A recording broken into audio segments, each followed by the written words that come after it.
right, it's probably an okay time to at least just get started.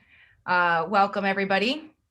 Oh, somebody's asking how many attendees. So far we have 83 people logged in. So welcome everyone. I feel it's important to say good morning, good afternoon, and good evening. We've had a pretty great response for this webinar from all over the world. I saw some people in Australia that might be coming. It's probably about, I don't know, in the middle of the morning for them. We had some people in California as well.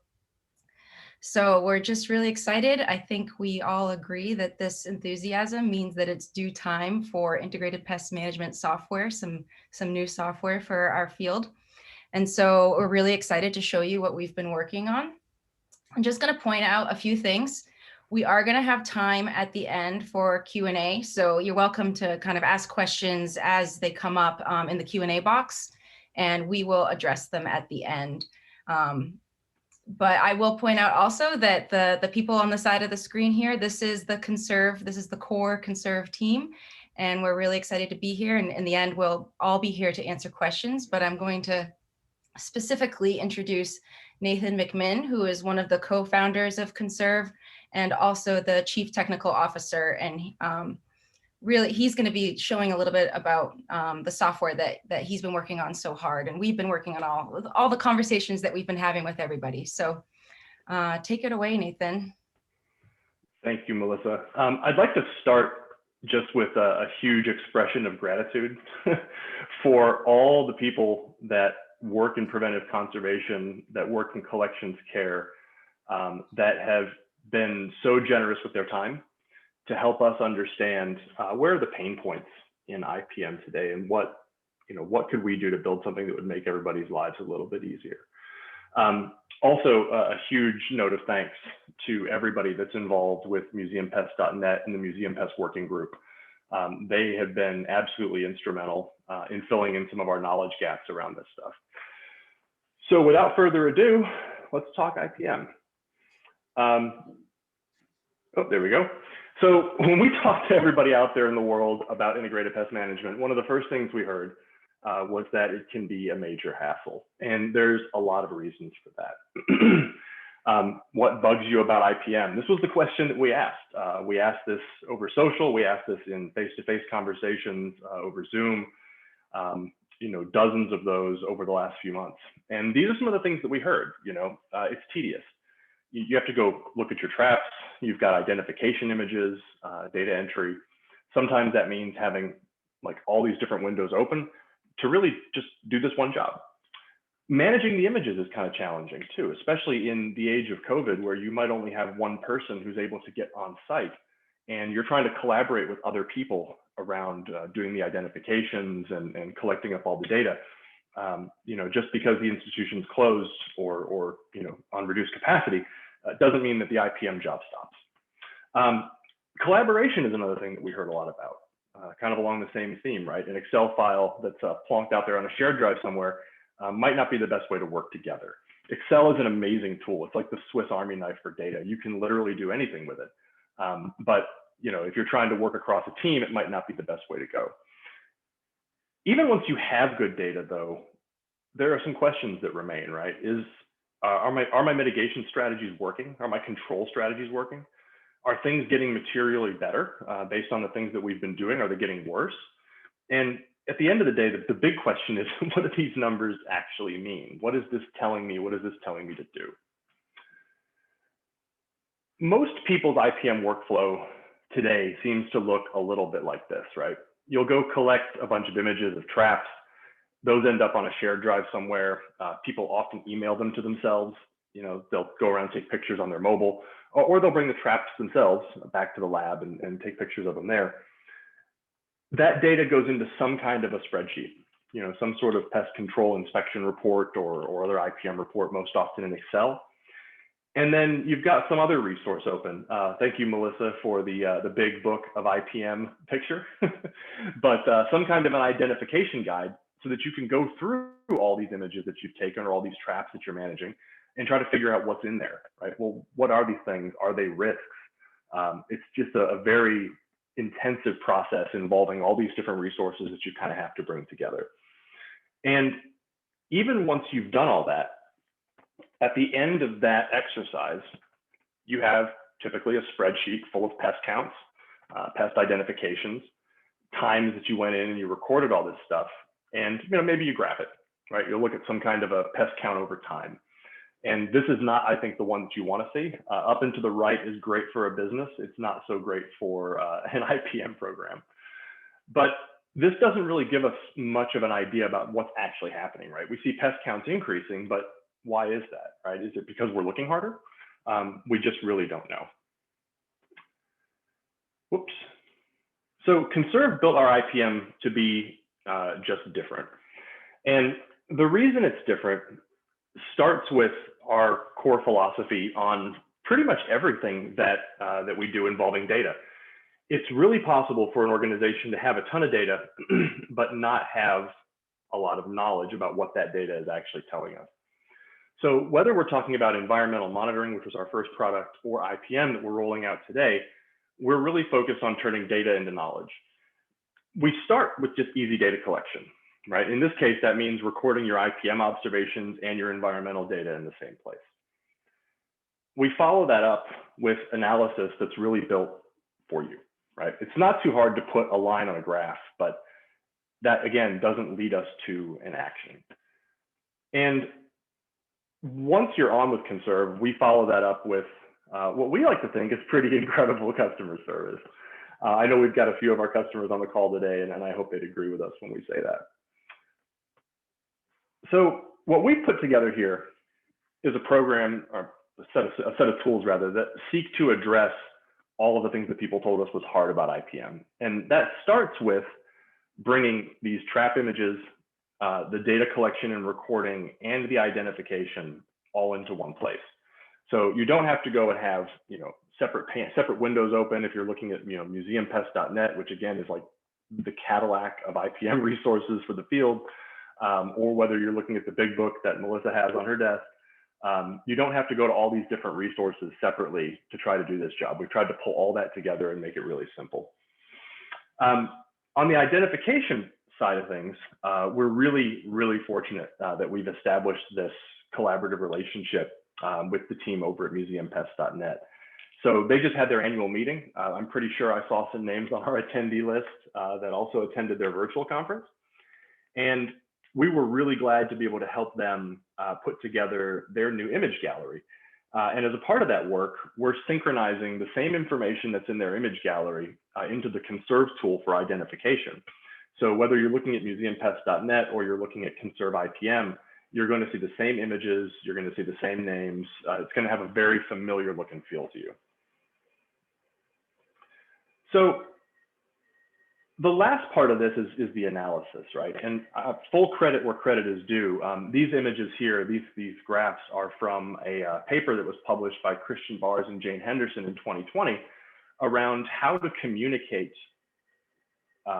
the results of an IPM program. And what we're looking at here, right, are pest counts over time, or by also graphed by the number of monitors that they have, or the number of rooms that are being monitored, or even just the square footage of the square meters that are being monitored. And you can see there's a really close correlation between these things, right?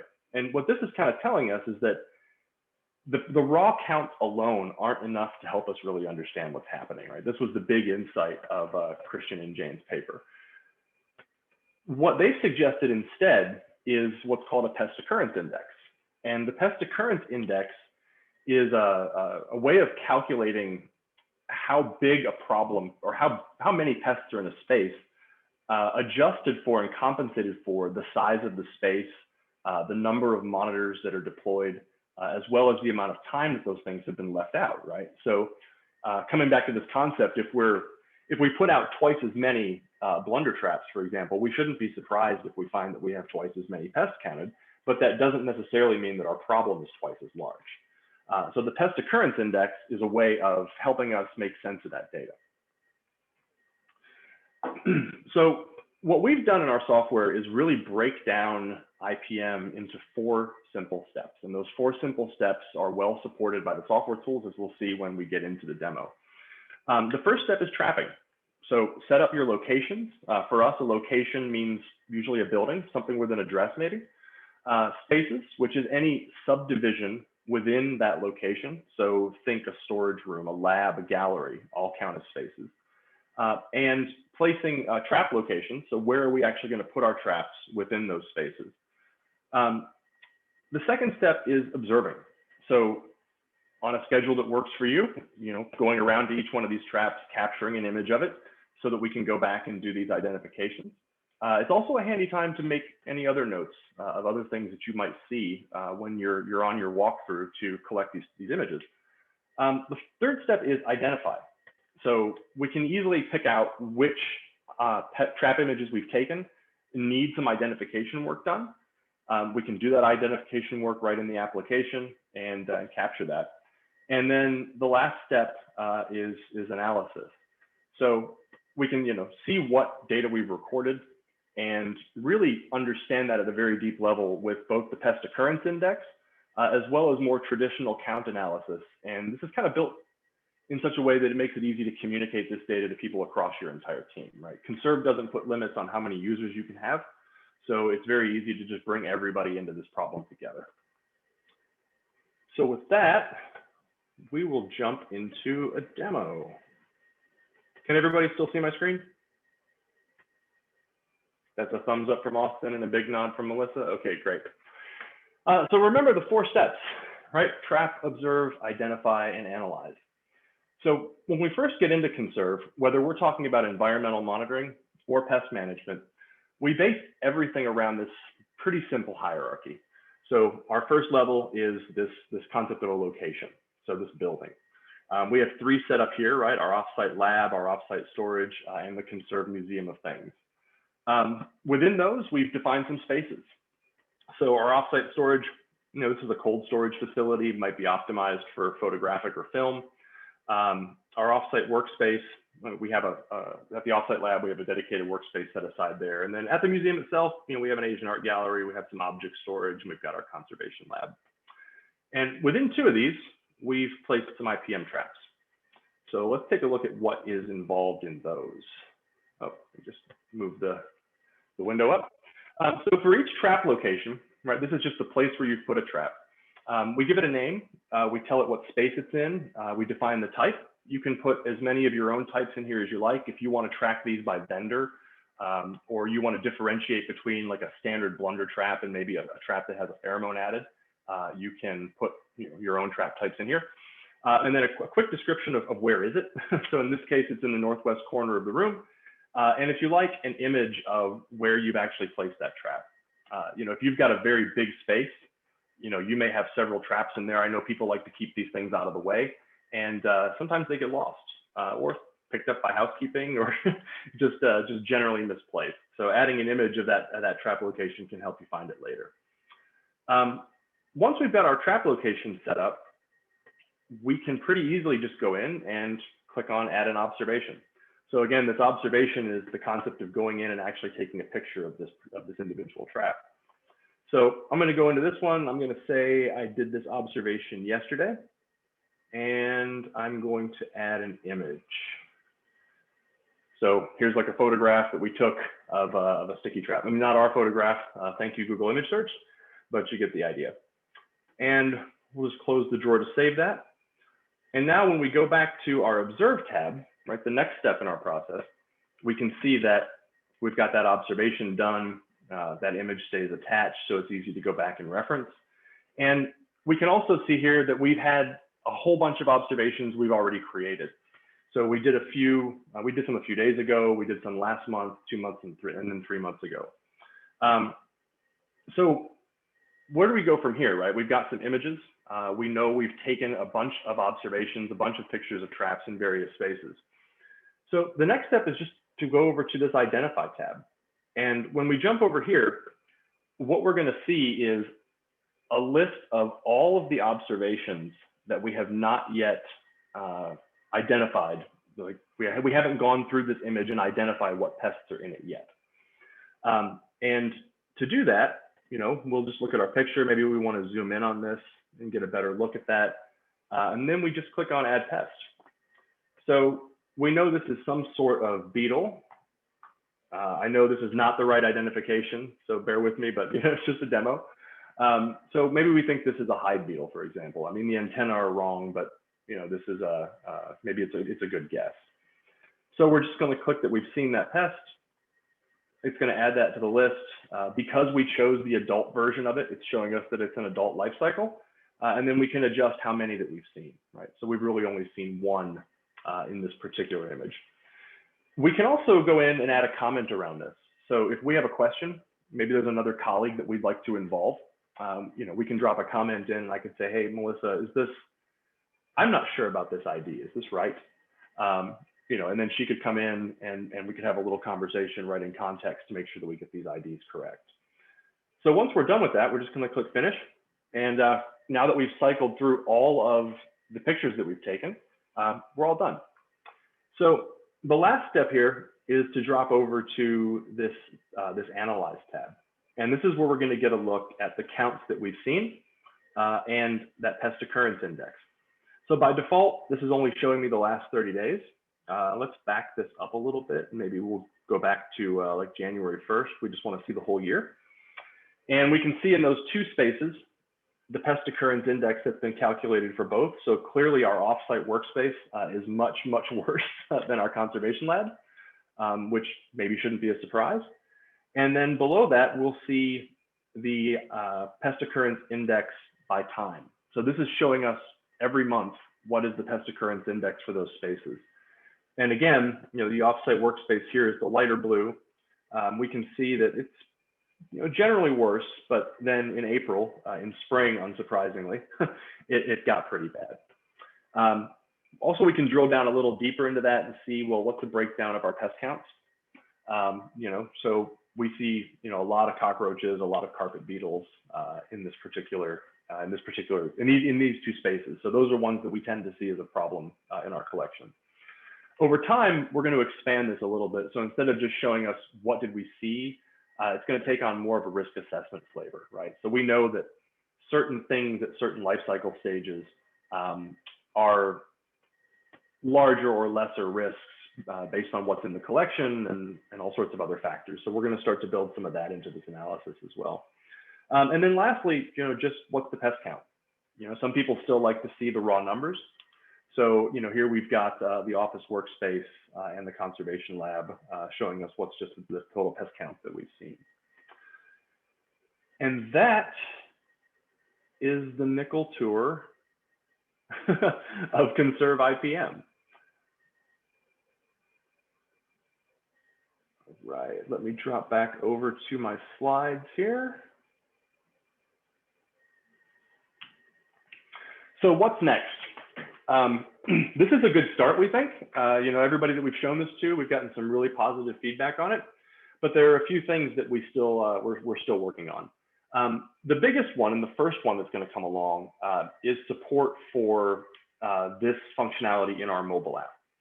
So, the idea being you can just take your phone directly into the collection, take a picture on your mobile that goes directly into the Conserve platform through the Conserve app. And then all you have to do then is go back to your desk and do the classifications. We hear a lot of people talk about wanting to be able to really zoom in on these images. So we're going to test that and make sure that works with things like the little clip-on microscopes that you have for your phone, or even some of the USB plug-in microscopes that some of our current customers are using. The other thing that we're working on is, again, more information on true risk assessment, right? There's some great information out there about which types of pests are the highest risk. And we're going to bring more and more of that information into the analytics experience as well. Melissa, Austin, Guan, Anna, anything to add?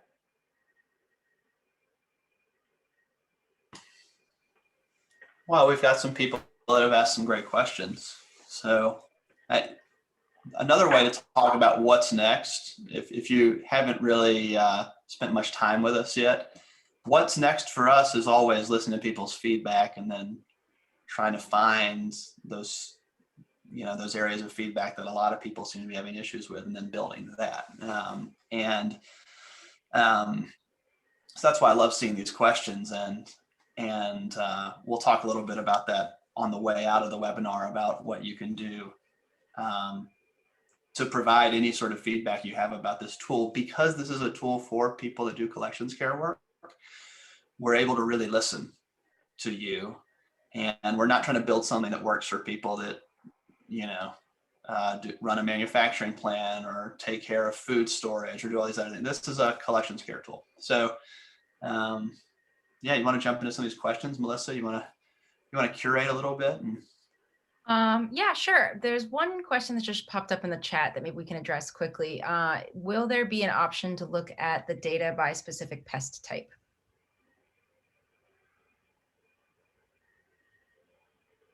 So I don't see any reason why not. So we have the pest type breakdowns right now, but to come back to what Austin said, right, as we start to bring people into this experience, one of the things that we're really big on is collecting feedback. So, as we start pulling people in, if that's something that people want, the data is definitely there to do it. And the analytics experience is going to evolve really quickly based on what people tell us they need. Okay.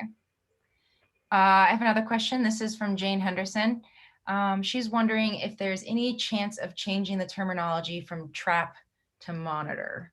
And I wonder if, Jane, you might explain why that's an important thing to do. And I can unmute you for a second if you're willing. Hi, is that working? Yes. Yeah. Okay. Yeah. I think that the trap has the connotations of control and management, whereas monitor is more about detect and investigate. And I think a lot of people who are entry-level IPM managers do get confused between the two, so that they feel that the trapping is a management strategy for reducing numbers as opposed to collecting data. So it's just something I've been trying to sort of whittle on about, and would encourage a shift if at all possible. That's a great insight. Thank you. Austin, are you making a note of that? No, I think we should just make a product decision right now. Let's just do that. Okay. Yeah. You know what? Even better. So Jane, yeah, we're going to do that. So if you're one of our early people, you may see it say trap at first, but it's going to transition to monitor really quickly. Yeah. So if I understand you right, this idea of trapping really is to try to control a pest situation, right? There's a mouse in my house. I need to trap that thing and get it out of here. And that's not necessarily what we're trying to do. When we put these traps, they're actually trying to monitor things. Good, great, thank you. Love it. Okay, we got a lot of good questions in here. I'll try to get through them. So one of them says, one shortcoming I have found with other software is it's hard or impossible to track non-body count info. So for example, a mouse that ran past, droppings, frass, insects on the trap from last month that have since been eaten by another insect and then escaped. So I guess the question, and I think somebody else asked this in the chat as well, is there going to be any consideration for recording this data where we don't actually have like a body count of that insect on your monitor, not trap?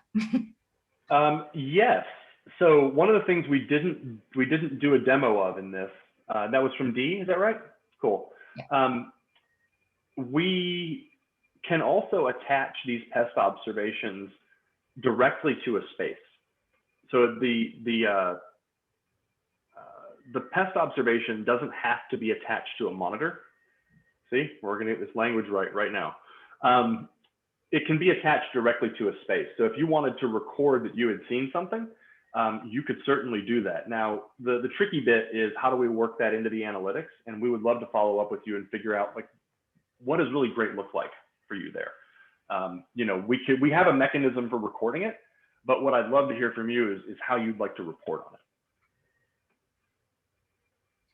Okay. So another question, can we add insects that are not on the list? For example, if it's not a pest per se, but common environmental indicator that is not on the museumpest.net website. We definitely need to be able to do that. I mean, I might jump in. I'm sorry. Yeah, you should answer this one, Melissa. Well, the museumpest.net website is relatively comprehensive, not necessarily of just the pests, but the ones that, could be indicators of other things. And that's something that they're going to continue to build out throughout the future. So yes, I think you'll find that a lot of those insects are already on the Museum Pests website. Mm-hmm. Yeah, we also may, some people have asked us for general categories, right? Like for some types of insects or other things that are observed in the collection that are incidental. They're not necessarily a pest, but they'd still like to be able to record it. So we're trying to figure out what the best way to do that is. Okay. So this one's from Marguerite. In my recent IPM work, one limiting factor has been the quality of photos we were able to take, whether it's in a dim space, quick walkthrough, cell photos, etc. Poor quality images can make it a hard ID or to be able to count it accurately. And how can the software work with a limited capacity to photograph? Great question. So it's not necessary to take a picture to put those counts in. So if you're out there in the collection and your pictures are limited, you're not able to really get a good shot, then it's always possible just to record the pest data as you see it. You know, especially with the new Museum Pest ID, you can actually just pull up their website on your mobile and scroll right through the identifications. So there's a number of ways to fix that, and we would love to hear more about how you would like that kind of thing to work. Yeah, because you're right. I mean, there's a lot of spaces that are really dim. Some of these things are really small, so that's definitely going to be a challenge. This kind of relates, but is there any consideration for using an insect photo identification app like Merlin that helps identify birds? This is my favorite question so far. Thank you, Mark. Yes. So we're looking at a number of ways to do that, right? We really want to find a way to train a system to do the identification. So that is pretty high on our list of things that we'd like to figure out. I think if we think about an ideal world, right, somebody gets out the Conserve mobile app and takes a picture of a trap at the right level of quality. A monitor, Austin? Thank you. I'm sorry. You know, it's still called a trap. I mean, it's used to monitor, so it's, you know, sorry. That's right. That's right. We can still be friends. So, but I think the idea is you take that picture and then the computer does the rest for you. Mm-hmm. And you would still have the opportunity then to go sit down at your computer and review what the computer had done. But, you know, you're not going to see this in version 1 of what we're building. But it's easily within our reach to build something like this that just enables a point and click and review later kind of approach. So we'll be working on that this year. Okay. This is a good question. It's something I've been wondering how we can incorporate, which is if you take photos of the same blunder trap several times without having replaced it, will the software be able to detect that some of the insects had already been present in previous weeks? Yeah, that's come up a number of times in our conversations, and that is a feature that is on the roadmap already. The first version of that is really just going to be allowing you to compare the two images side by side. So if you take an image last month and an image this month of the same trap, you know, to be able to look at both and pick out what things are new. But as we start to move to more automated identification, our expectation is that the software will be able to pull that out. All right, I'm seeing a lot of questions about building floor plans. Unsurprisingly, what is your interest in developing a building floor plan to look at these traps and blunder monitors, and how are we going to, you know, how do you see that being implemented? Our interest is extremely high. Not just for IPM information though. I mean, you know, for those that aren't familiar with us, you know, our first product was environmental monitoring, and we are working really hard to understand what a great floor plan experience looks like, so that we can layer environmental data and where your monitors are placed and what counts you've been finding. We can layer all of those things onto a floor plan together. So we're really thinking of the floor plan as sort of a real holistic sort of pull everything together sort of view, as opposed to just something for pest management. Okay, so there's a question, and I know this is something that we will need to address in the future, but are there any plans for users being allowed to upload existing pest data into the conserve tool? Yes, that's a really thorny problem because everybody is, it's not like temperature and humidity data, right? Where it's basically like 3 columns, you know, a date and time, a temperature, and a humidity. Pest data is recorded in so many different ways that we are trying to figure out what the right way to do that is. But we understand that a lot of customers have huge amounts of historical data, and we need to figure out how we're going to get that in.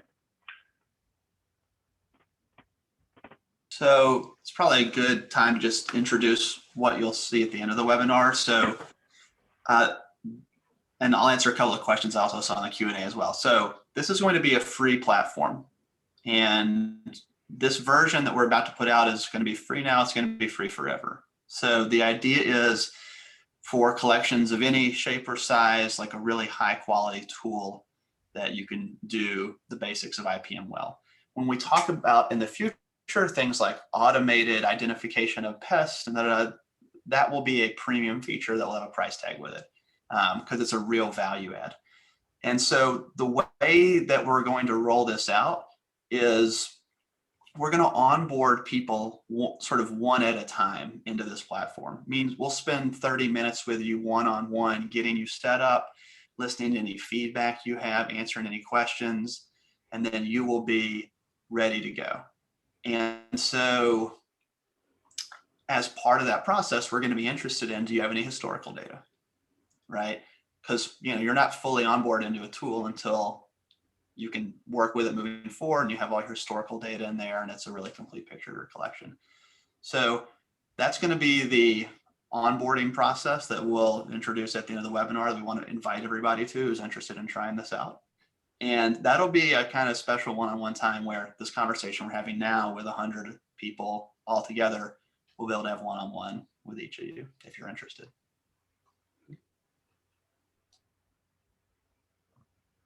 Okay. I'm just trying to, there's a lot of questions. So Austin, if you can continue to try to answer some of these by typing. There's a really, really good question about whether we could set alerts if you reach a certain threshold for pests, and sounds like a pretty good idea to me. There's no technical reason why we couldn't. That's the answer to a lot of these questions, right? What's technically possible and what's going to really help people do the job. So as we start to get people on board and using this tool, those are definitely things that we're open to. We have a kind of a product portal that we use for gathering some feedback on this and helping to understand what people out there in the world really want from us. And we'll obviously share that with everybody that was at this webinar. A lot of these things really are just great feature requests. They just need to be understood and prioritized and worked into the roadmap. Okay. What about customizable reports and any kind of report generation within the tool that can be shared with others? I would say that's probably something we're going to do. So we have those kind of reports for our environmental data. And I don't see any reason why we wouldn't do the same thing for IPM data. Okay. Yeah, I mean, it's great to be able to take one of these, print it out to a PDF, slice out the images you want, put those into your presentation. Yeah, that's definitely pretty high on our list. I'll point out I'm seeing a few of these. This kind of relates to the floor plans, just being able to create heat maps with those plans as well, just to kind of visualize the data on a map. There's definitely a big interest for that. So just take a note. Yeah, we've seen some heat map reporting that some people out there in the field have done that's just gorgeous and really informative. Like a really good visualization of data. I mean, yes, it tells you a lot of things, but one of the best ways it tells you a lot of things is by making you just look at it and go, wow, that's cool. So yeah, we've seen some great examples from people out there that we would love to be able to implement something like that. This is kind of an interesting question. You know, recording data about, you know, a rat running by, or like a remaining insect leg on a monitor. But what about other evidence that might be conducive to pests? So conditions such as sanitation issues, structural repairs, leaky pipes, food. You know, where could we possibly record that type of data that's going to inform the risk we have for pests in those areas? Yeah, those all sound like sounds to me a lot like just an observation that you'd want to put into the platform. And we have very robust support for those observations today.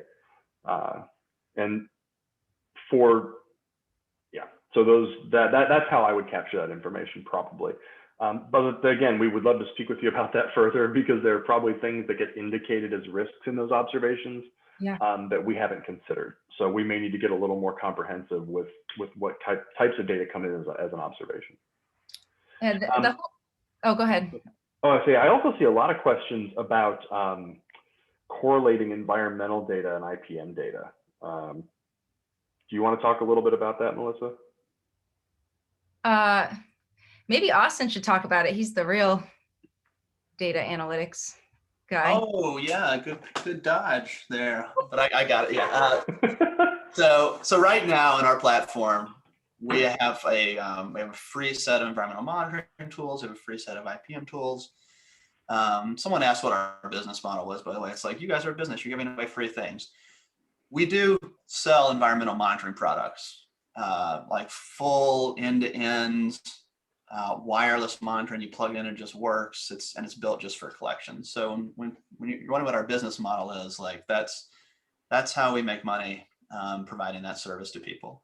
And so our environmental monitoring products are considerably more mature. And so there's this question of, can we bring this other data together? And of course we can. We have to. And it's so interesting, right? It's going to be the first time, I think, that people are going to easily be able to see that in one place. Now, you're not going to see that in the first version of the platform. Right now, we have a standalone monitoring. I mean, it's in the same application when you sign in, but it's a standalone set of monitoring tools, a standalone set of IPM tools.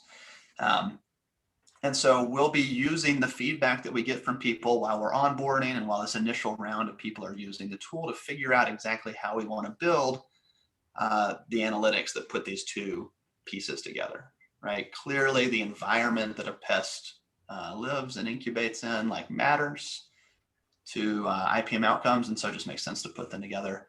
You won't see it in the first version, but you'll see it soon. Someone also asked about what's the difference in what we're doing with what Leon Zach has done in his various products. And we've been working with Leon as part of the museumpest.net group. And we're sort of taking what he's done and just making the next iteration of it. And he has been helpful in providing his feedback in the Museum Pest database that we're working on and in other aspects of the platform. So the main difference here is we are just building a more comprehensive platform, I think, and trying to bring more of the workflow into one tool.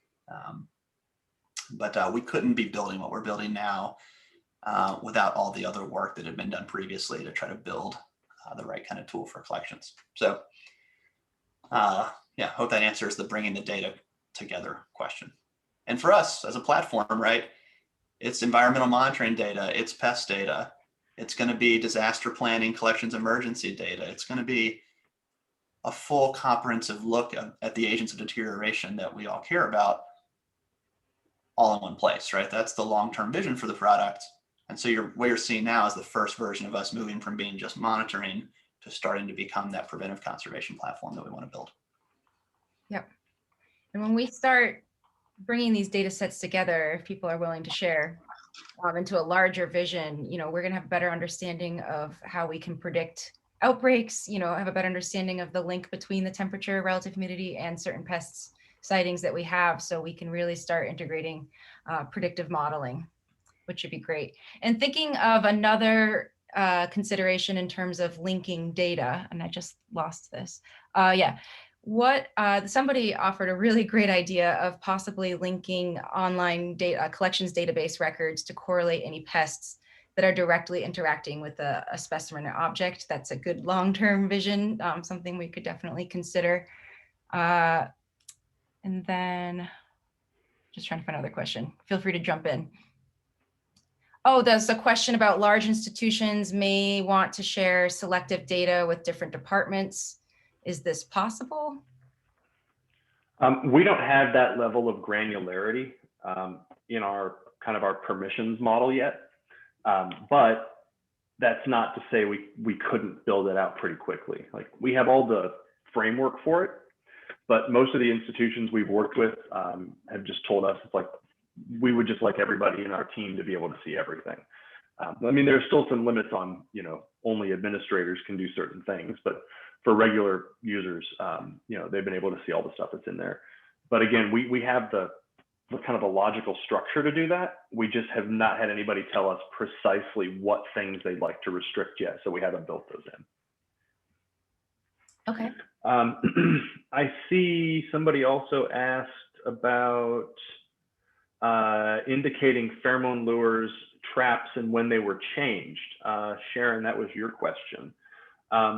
One little feature on the application I didn't go over that I can real quick is that these monitors, actually, of course, they have a life cycle, right?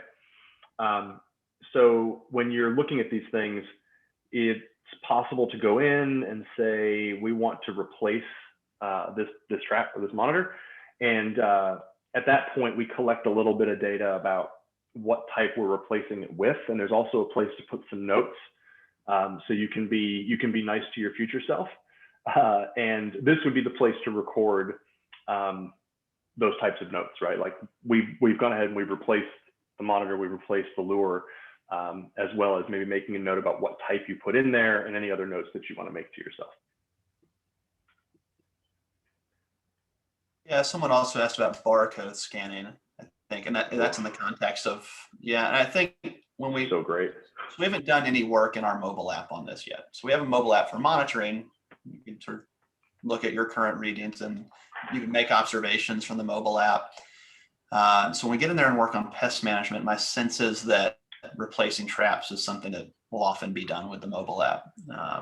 Scan the barcode of the one you're turning down, scan the barcode of the new one, this kind of thing. And so my sense is we're not taking full advantage sort of as a preventive conservation community. We're not taking full advantage of all of this new technology and mobile devices yet, and for people to be physically out in the collection and to sort of be empowered to do more, whether you are a conservator or whether you are a volunteer or whether you're anyone on the team, to be able to put this in your hand and have people go. And we call them human sensors, like people out in the world seeing things, but be able to do more of that observation with an app in your hand. Let's see, we've got a couple other questions here around how data is stored. Is it internet cloud-based? It is. So we use Amazon, if that matters, as our hosting provider, and we store all of our data in their data centers. So when we back it up to multiple physical locations multiple times a day. We try to be very good stewards of the data that you choose to trust us with. Importantly, right, this is your data. It's not ours. A couple other questions too around how many buildings, separate room spaces can this handle? I mean, I imagine if you wanted to track 1 million, it might be a little slow, but for all practical purposes, I think some of our larger customers have north of 100 spaces defined, and it's working pretty well for them. So, we don't put a limit on it yet, At some point in the future, there may be a limit as part of the free software, but of course, people that were with us before then, I don't think we're gonna retroactively impose that limit. Let's see. There is a data, a conversation going on about data that's worth mentioning. And if you look in the UK at the What's Eating Your Collection group, they've done I think a really good first pass at creating like a public database of pest observations throughout the UK, right? You go up there, you upload your data into it. The idea being that, we'd like to be able to benchmark what's going on in our collection with, collections in similar geographies or collections around us. We'd like to be able to track sort of the emergence of different pests in different areas. And that only works when we've aggregated this data.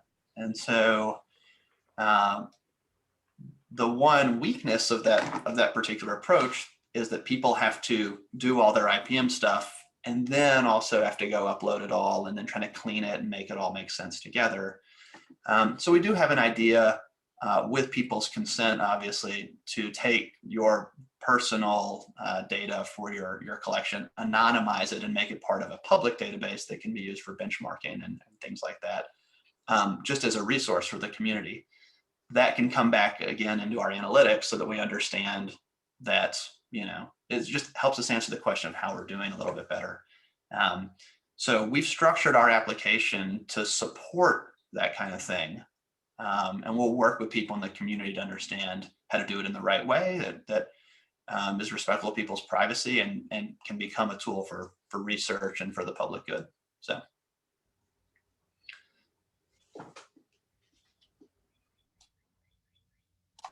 There's a question about whether we might develop and market our own blunder traps or monitors. I hope not. Look, we try to focus on the things that are our core strengths, which are our core strengths are helping people take data and create good information to make decisions, to improve the collection environment. That's what Conserve is about. Sometimes we are in the hardware business as well, because to do monitoring well requires nice, accurate, easy data collection. But fundamentally, we're a data company, fundamentally. Jane? Somebody asked us about a written privacy policy regarding data uploads. Yes, and that is in the process of being updated because we are getting ready to launch our monitoring product in Europe in the next week or two. So as a part of complying with the General Data Protection Regulation, or GDPR, in Europe, our privacy policy has to very clearly outline what data we collect, how we process it, and gives all of our customers certain rights around what we can and cannot do with it. Jane Henderson shared another really useful feature that you might want to incorporate, Nathan, which is to set reminders when placing a monitor or lure, so that you have, when it's a good time to change them out. Mm-hmm. It'd be a great thing to add to the replace trap thing. Remind me in however many days. Yeah, that speaks to me because I am more than a little absent-minded, as Austin will attest. Oh, no, of course not. Things get done in the fullness of time. Do we want to? There's still some questions that need to be answered, and I think we're not going to be able to get to everybody.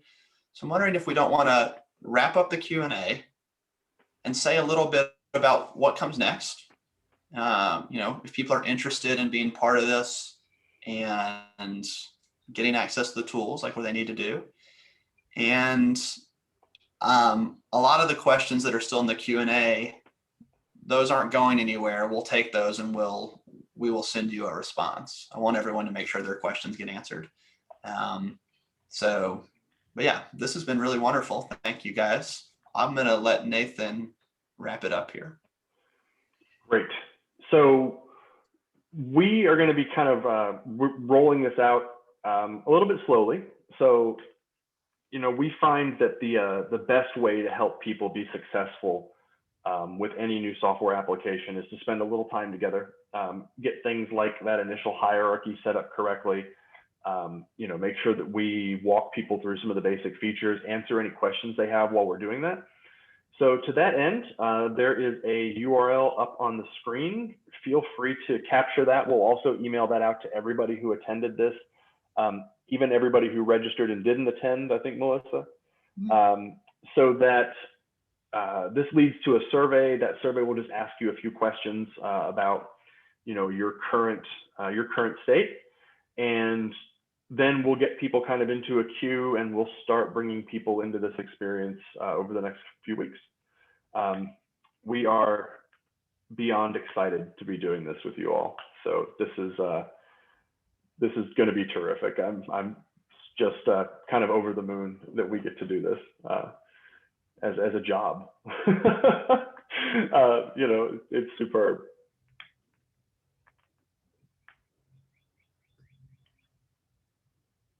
Melissa, Austin, Guan, Anna, any parting thoughts? I'd like to, by the way, while we're on this call, give a special note of thanks to Buwan. He joined our engineering team about halfway through getting this IPM product built, and we would not have launched on time without him. So Buwan, thank you very much for your help. We have a lot of bug puns happening at the company as well. I'm sure you all appreciate that. Never ending. It's hard to talk about this without, you realize how many bug puns there are just in the English language as well. So just even talking about this product has been a real delight. And it's weird, like wrapping up a presentation and not having an applause. It's like crickets, Oh, well, good job, everybody. Yeah, let's go ahead and wrap it up. I want to be respectful of everyone's time. Thank you so much for being here. I hope you got the sense of like how we want to work. And it's by putting things out in the world and listening to your feedback. And, we ship new software every 2 weeks. And so we're just in this constant cycle of listening to people and trying to be really responsive to the needs of this community. And it's a real pleasure. It's so wonderful to sit down with folks and listen to them and be able to say, yes, yes, we can build that. Yes, we can do that. And we don't do everything immediately. There's only so many things that we can do at once, but we're able to do a lot, and it feels really good. And it's all driven by these sorts of interactions. So thank you for being here today. And I look forward to working with each of you one-on-one.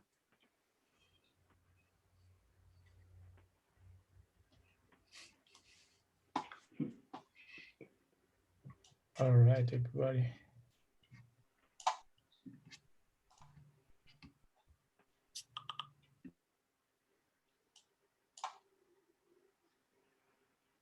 All right, I think I'm just going to end this. I hope I can save these chats. You can. You'll get an email with all the Everything will be saved when I end it? Yep. Should be. All right.